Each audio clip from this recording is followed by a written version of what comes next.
by the end of 2005, because of the main orientations from the European Commission about homelessness, and because homelessness was getting to be a problem in most countries, and there were no strategies in some countries like ours, I've been asked to study and to do a planning of a national strategy. I've asked to do first a study on homelessness in all the country, trying to know who were these persons, why were they living on the streets, how many were they, and some characteristics, and who were the organizations that were already working with them, so that we could have a real picture of the country, try to understand what was being done. We show the results. This is what the reality is in this moment. What do you think that could be done?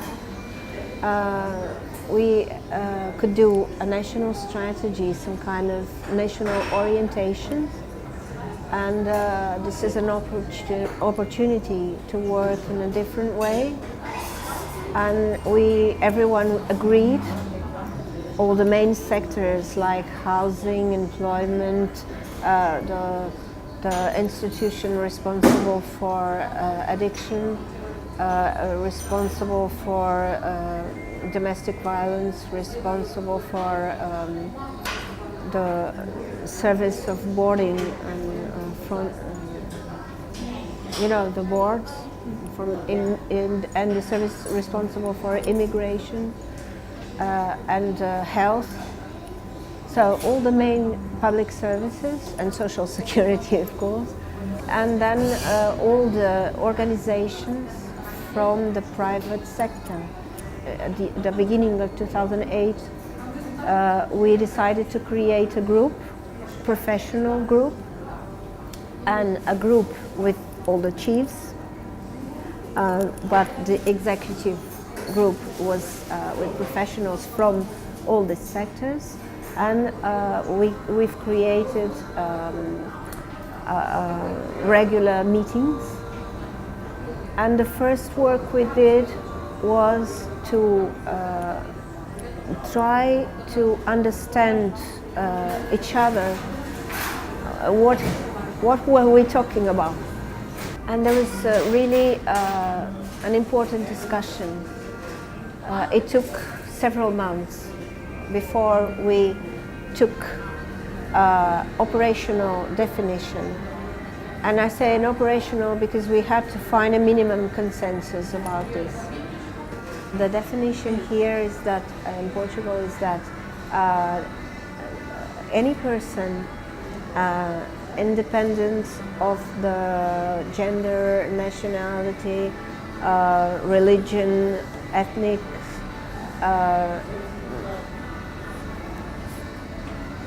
age, well, anyone that is in a situation of homeless with no or no roof, roofless, or in a temporary housing, like shelter or emergency shelter, or living in those buildings that have some places where people stay, or in a car, or so people, or in a housing solution totally funded by the state, is homeless. We left out of the definition people that are in specific housing for victims of violence, for immigrants, because there are specific housing for those situations. So only people that had no alternative housing solution, only temporary of 6 months or one night, and that were living on the streets. That's the definition. We do have in Portugal a system of protection for victims of domestic violence. We have a system of protection for children. We have a system of protection for people with addiction problems, and for immigration as well. And we do have a kind of institutions with the responsibility of taking care of these people. So how could we decide whether a person that lives in a social protection house for domestic violence is homeless or not? Well, as long as this person is protected by that system, we couldn't consider it in a system, but maybe she was in risk. And so there was another discussion, was the problem of the definition and the definition of in risk of being homelessness, and defining some indicators about the risk of homelessness. Another part of the job was learning about the homelessness strategies in the other countries and to know how they did it. So we were studying a lot about other strategies. We didn't have the strategy yet. We were in the trying to produce some kind of document orientation, but we were experimenting at the same time, so we could ask the professionals what were the problems to make it work. And we had the others, so different phases. People from abroad that already had strategies, people from our country, they have networks, but they didn't have national orientation, so they had the chance to try whatever they wanted. And people that were just beginning, and they didn't have a network, but they had lots of organization, much more than the other cities. At the same time, we've created several little groups within this group of the strategy, trying to work specific matters like monitoring, like evaluation, like participation, like what kind of housing solutions we might have. So these people had to, and referral, another group, there were 8 groups. So they really had to try to work more hard on these specific matters like risk indicators, which could be the risk indicators of homelessness, and try to develop referral documents on that. And participation. On the participation group, we had some homeless people working with us, so sometimes we had to do the meetings on the street with these people, asking them, well, we are trying to make a national strategy, and we were thinking that maybe this kind of housing solution could be good. What do you think about this? What do you think about the housing solutions we have so far? And so people would discuss the document we were building. Our document had 2 main axes. The first axe was about information, monitoring, studying, research on the problem. And the second one was about the strategy. But all the time we were building it and speaking with everyone in the country, professionals, homeless people, institutions, the NGOs working on this. And we had each 3 months we had a large meeting with the main responsibles in the public sector and the organizations. We've decided to make a long-term strategy, 2009-2015, because we were trying to guarantee some sustainability because elections usually are in the midterm, so we were expecting that maybe this wouldn't be a decision that politicians would change because the government will change, something like that. We've tried to have a compromise. Now, one of the things that I think it was more important about the strategy was that every organization, public or private, there was in this building made a letter of compromise. So they signed up. There was in the launching there was a public meeting, a ceremony with the minister, and in the ceremony they all signed up the document. We had the vision and principles in the beginning of the document, saying that we believe that we have in our constitution the right to a house. I was saying that one of the more important goals was to assure that no one would have to stay on the streets for more than 24 hours for the lack of responses.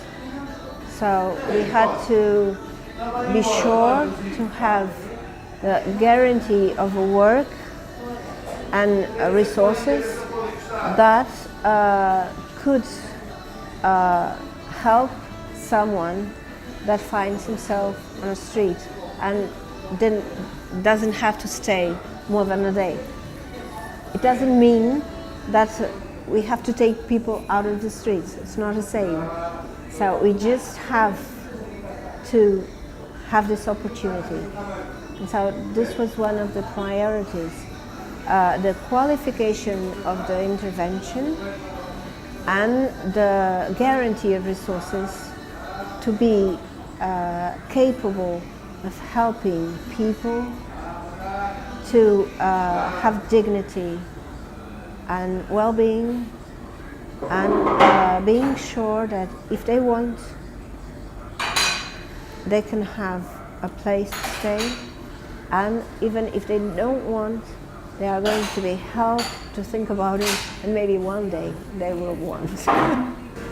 From the moment it was launched, the same group continued all over the years and had action plans, because we decided that we should have different phases for the implementation, because in the first moment we had to be assured that everyone in the country would use the same definition, otherwise it wouldn't work.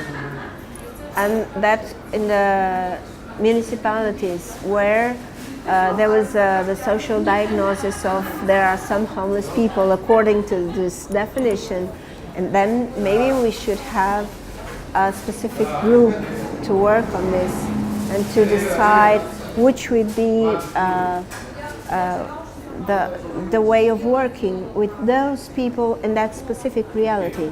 So it's important to say that the national strategy wasn't really too much specific on the way to work, unless for the model of intervention was a model based on a case manager.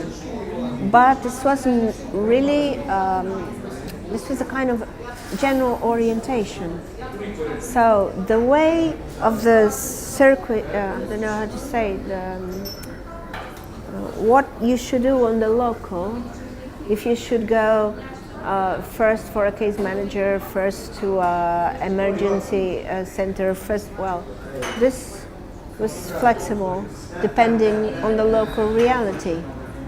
Then it was decided that within the big frame of the social network, the program of the social network that I spoke about, if there was a problem of homelessness, then should be created this little network which was called NEPISA. You visited NEPISA in Lisbon. There are 15 NEPISAs all over the country. So they were created exactly in the municipalities where there was a problem of homelessness. So the idea was that we have to make this strategy quite like a plan of orientations, and it is important that every sector has this in their plans. Sometimes we do strategies in the opposite way. We do a strategy like this, we join all the sectors, then we ask what kind of things you do, and then we collect them all and we say, no, let's do it all, work together. We didn't want to do it that way. This was a new problem for us, so we had different goals, and we decided to work on what could everyone do in order to achieve that goal for that kind of problem.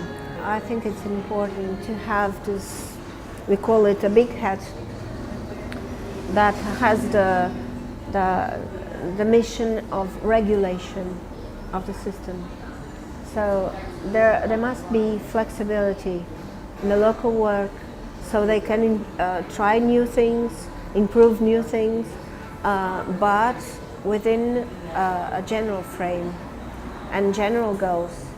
I think they all have to work for the same goals.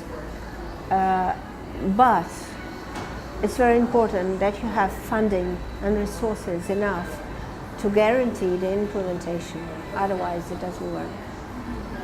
Actually, we had a goal and a strategy that was related to people have the right to a home, don't have to be on the street. And one of the activities was a pilot project of Housing First. And in the beginning, it's true, we weren't absolutely sure about the results, although we had read the experience of some similarities with pathways to housing. But we decided to try it. And the experience so far is that really some people, even people that are for long periods, more than 15 years on the street, they have good results when they are in a house alone. Sometimes it's only in our head, it's a kind of prejudice we have about us. We use for a long time this step-by-step model. So people would go into a shelter and then they had to train their basic skills, and then they had to go to, and then if everything was all right and they were able to keep on the rules, they could go to another place more with fewer persons. Well,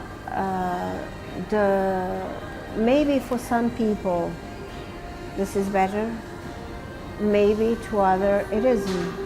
I think we really have to do the good work and trying, and we cannot afford to not try with a person what could be better for her. And if you don't try, we will never know. So we decided to try, and really some people that you would think it was impossible to be in a house alone, they really managed to live in a house alone, whether because they really had done it before and they just don't remember or they're not used to it anymore. And then when they feel at home, they really become more conscious about how it used to be. They're more motivated to do some other things.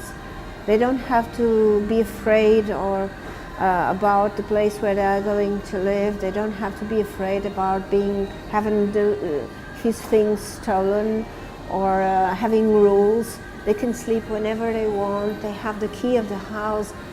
From the point of view of dignity, it's really very important to have their own place. We have not only the Housing First, we have some apartments for 3 or 4 people, and for some it's easier that way. So I think it really depends on the diagnosis of the situation. I think it's very important. That's why the qualification, the training of skills of the professionals are so important, because you have to be able to work with that person, trying also to understand what she wants, not only what the professional thinks, but what the person wants, and decide together what could be. So I think it's important to have lots of possible resources. We've tried, well, I must say that we've tried to avoid the criticism after the strategy was launched, which means that to prevent that, we've tried to ask everyone's opinion on it while we were building it. So sometimes when people ask, who did this document? I say, everyone did it. It really was the most participated document I've ever known.